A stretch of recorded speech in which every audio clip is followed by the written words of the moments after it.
தக்காளியில் ஊறுகாய் செய்ய போகிறோம். தக்காளியை வந்து நான் குட்டி குட்டியாக கட் பண்ணிக்கிட்டேன், ரொம்ப சின்ன சின்னதாக.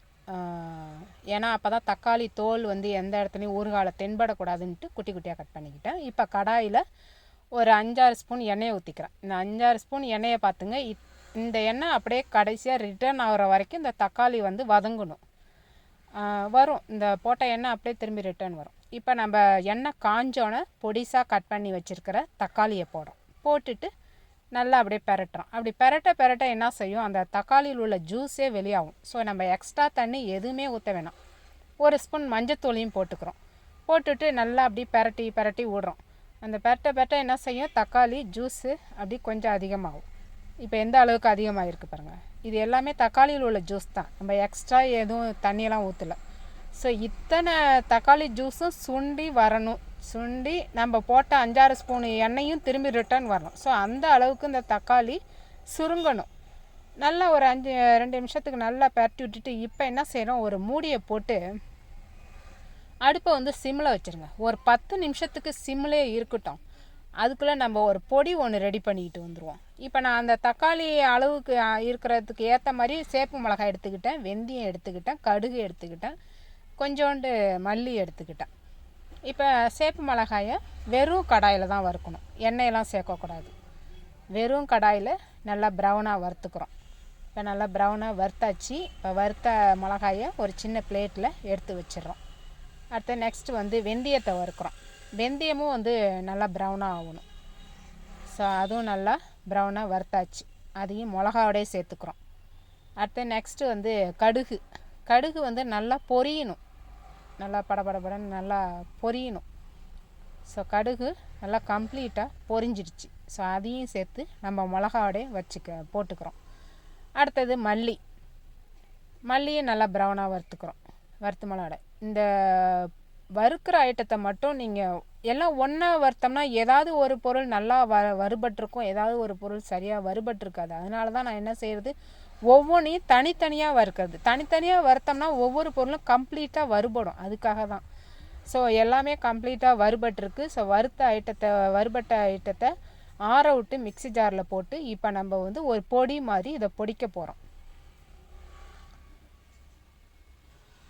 மிளகா, மல்லி, கடுகு, வெந்தயம் இப்போ மூடியை போட்டு பொடி மாதிரி பொடிச்சாச்சு. பொடி ரெடியாக இருக்குது. இப்போ ஒரு 10 நிமிஷமும் ஆயிடுச்சு. இப்போ நம்ம அந்த பிளேட்டை எடுத்து பார்க்குறோம். எவ்வளோ அளவில் இருந்த தக்காளி எத்தனோண்டு ஆகிட்டு பாருங்கள். ஸோ நல்லா இதாகிட்டு ஓரம்லாம் நம்ம போட்ட அந்த 5-6 ஸ்பூன் எண்ணெயும் ரிட்டர்ன் வந்துடுச்சா. ஸோ தக்காளி வந்து நல்லா பக்காவாக வதங்கியிருக்கு. ஒரு இடத்துல கூட அந்த தக்காளியோட தோல் வந்து தெரியல பாருங்கள். ஸோ அதுக்காக தான் நான் வந்து தக்காளியை வந்து ரொம்ப பொடிசாக கட் பண்ணிக்கிட்டேன். எந்த அளவுக்கு ஃபைனாக கட் பண்ணுமோ அந்த அளவுக்கு நல்லா பொடிசாக கட் பண்ணால் அந்த ஊறுகாயில் வந்து தக்காளியோட தோல் வந்து எங்கேயுமே தென்படாது. ஸோ தக்காளியும் நல்லா வதங்கிச்சு. நம்ம போட்ட அந்த 5-6 ஸ்பூன் எண்ணெயும் திருப்பி கொடுத்துருச்சு. ஸோ தக்காளி நல்லா ஃபைனாக வதங்கிடுச்சு. இப்போ என்ன செய்கிறோம், நம்ம ஒரு பொடி ஒன்று ரெடி பண்ணி வச்சுருக்கோம்ல, மிளகா, மல்லி, வெந்தயம், கடுகு. ஸோ அந்த வறுத்த பொடியை போடுறோம். அந்த பொடி வந்து நல்லா வாசனையாக இருக்கும். ஏன்னா 2 ஃபேவரட்டான ஐட்டம் இருக்காங்கள, கடுகு வெந்தயமும். ஸோ செமையாக வாசனையாக இருக்கும் அந்த பொடி இடிக்கும் போதே. அடுத்தது தேவையான அளவு இப்போ தான் உப்பை போட்டுக்கிறோம். உப்பை போட்டு நல்லா ஃபுல்லாக அந்த தக்காளியோட இந்த பொடி மிங்கிள் ஆகணும் இல்லையா. ஸோ அதனால் நல்லா எல்லாத்தையும் நல்லா மிக்ஸ் பண்ணி விட்டு நடுப்பற குமிச்சு வச்சு ஒரு மறுபடியும் பிளேட்டை போட்டு இப்போ 2 நிமிஷம் சிம்மில் இருந்தால் போதும், ரொம்ப நேரம் இருக்கணும்னு அவசியம் இல்லை. ஸோ ஒரு 2 நிமிஷம் கழித்து அந்த மூடியை எடுக்கும் போதே என்ன செய்யும், தக்காளி வாசனை செமையாக இருக்கும். அந்த பொடி நம்ம சேர்த்துருக்கோம் இல்லையா, அந்த மூடியை தூக்கும் போதே அந்த ஆவியோடு அந்த வாசனை தான் அதிகமாக வரும். நல்லா தக்காளி ஊறுகாய் வந்து நல்லா பக்காவாக ரெடி ஆயிடுச்சு. தக்காளி சீசன் டயத்துலலாம் தக்காளி ரொம்ப சீப் ரேட்டில் கிடைக்கும். அந்த மாதிரி சமயத்துலலாம் நம்ம ஊறுகாய் செஞ்சு ஒரு பாட்டிலில் ஸ்டோர் பண்ணி வச்சிட்டோம்னா எப்போயாவது சமைக்க முடியாத டயத்துலலாம் ஒரு 2 ஸ்பூன் அள்ளி போட்டு நம்ம சாதத்தில் நல்லா தக்காளி சாதம் மட்டும் சாப்பிட்லாம். தக்காளி மற்ற சாதத்தோட தொட்டுக்கிட்டு சாப்பிட்றோம். அந்த மாதிரி ஐட்டமாக இந்த தக்காளி ஊறுகாய் இருக்கும். நல்லா வாசனையாகவும் இருக்கும்.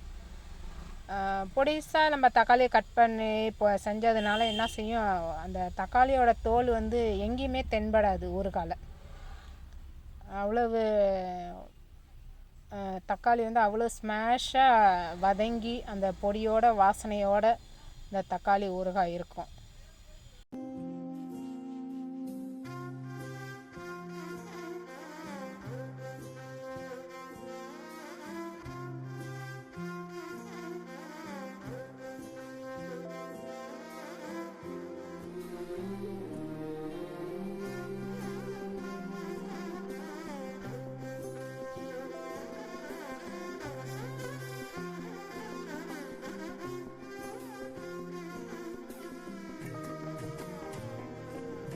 நீங்களும் இந்த மாதிரி மெத்தடில் தக்காளியை ரொம்ப பொடிசாக கட் பண்ணி இந்த மாதிரி மெத்தடில் தக்காளி ஊறுகாய் ட்ரை பண்ணி பாருங்கள். தேங்க்யூ.